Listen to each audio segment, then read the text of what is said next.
suratu taha kono musa ka kisan balimaw a fora qur'ana kono ka caya munna doni ke bawo ye sababu damado fola a sababu doye munye qur'ana jigine ani ciden cile aye mugo muno wele kata silamiyama na ka weleli kachuka kana silamiyama woye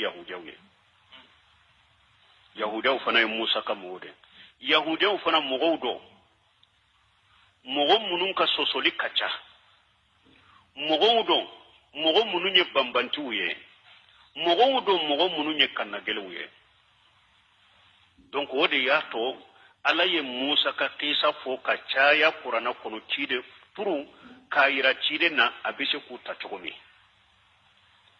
pura abise ka mu yahuda uta chogomi bambanti mogo de do kanagelu wonde do sosoli mogo de do cinyamandu ye cide fana ciru ma ku wele kana silamiyama donc abe hatagiya musa ka kisa ka caya cide mbolo puru abe ni mogo nunun ta chogomi anodo parce que cide mbe ewa ci madina yere yahudiya kalite saba sigilen tumbe bani nediri bani khurayza bani qaynuqay ni nya yahudiya kabila saba de sigilen tumbe madina ciden ciru umma ani fana sababu fulanna ciden ka cidenya ani musa ka cidenya kasuru isa durun debe ciden ni musa ce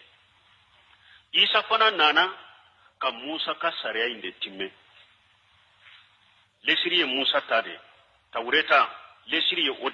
ode ata kacha qur'ana kono ni ala qur'ana fo abe tawreta fo na tawreta fo be qur'ana fo parce que bani salankaw ka kitabu baye tawreta de injila nana ka tawreta dafale musa ka cidenya kera kam ewa isa ka cidenya kera kam musa tade dafa donc abe komi ciden min kasuru isa temenen ko fo musa de ode ya ko fo chaya asabana yahudiyan musa kan mugo kala halani ciden kan mugo bodendo ke cogo min tumbe yahudiyaw bolo musa kan mugo bolo o ko cogo nyogo nande kacha ciden fana kan mantola kan mugo bolo odi ator musa kan na kan mugo krisan chayara qur'ana kono parce que u kala halani ciden na kan manton kala halaka sunno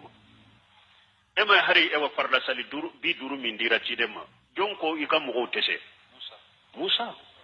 parce que ya adwa kam mugo kala halana ciden kam mugo kala hala bolen bambanciya min be yahudiya bolo ni ciden kam manton ira har munun te yahudiya ye o bambanciya be ubate kanna gele ya katim min ba an bolo fasirauka kanna gele katim min ban bolo e walla dauka yere ma jamu min ban bolo kan yere ke alaka woli juye kan yere ke mu'mini nyuma kan yere kan kala ne ko teme jiya be ko o be mugo bolo kan bo illa ma rahim rabbi o yirma jamu min tumbe yahudiya bolo nahanu abuna allah wa hibbahu anya ala dawnya anya ala kanu bagawde onun ko sugu be bu bolo wode ya to musa ka kisa a chayara qur'ana ko folo shide nya yahudiya wole bambanti udiro ka sosoli kacakka na gelewundo bon musa na kamo kisa chayara puru chide be wole chogomi karadukuka ka ko be jowla a fulana ciden de ewa musa aka ciden ya ne ciden ka ciden ya kaso aka mugo uni ciden ka mugo kaso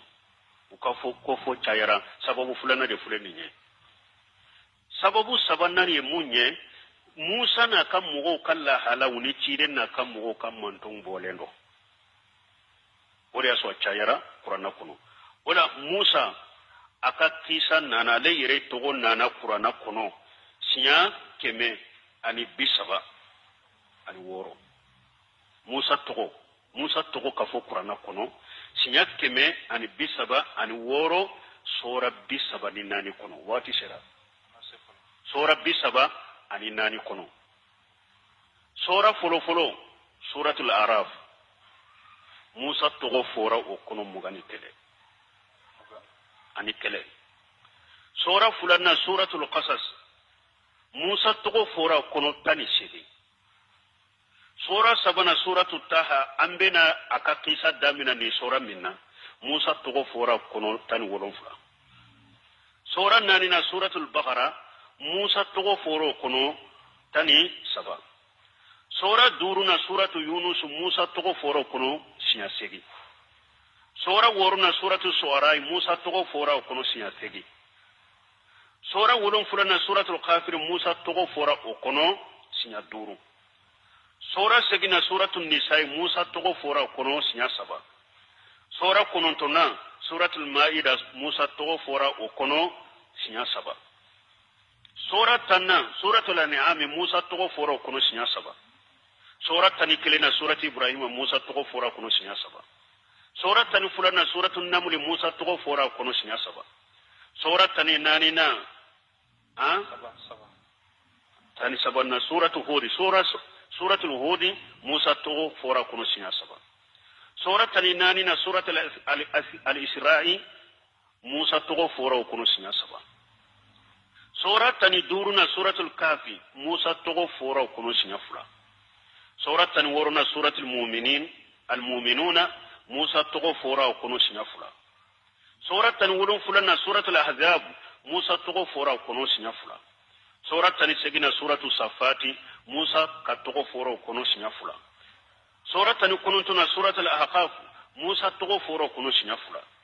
sura muganna suratul ala imran musa togo foro kono sinya kele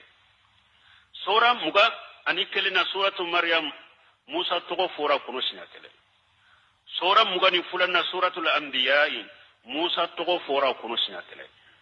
sura mugani sabana suratul hajj musa togo foro kono sinya kele sura mugani nanina suratul furqan musa togo foro kono sinya kele sura mugani duruna suratul ankabut musa togo foro kono sinya kele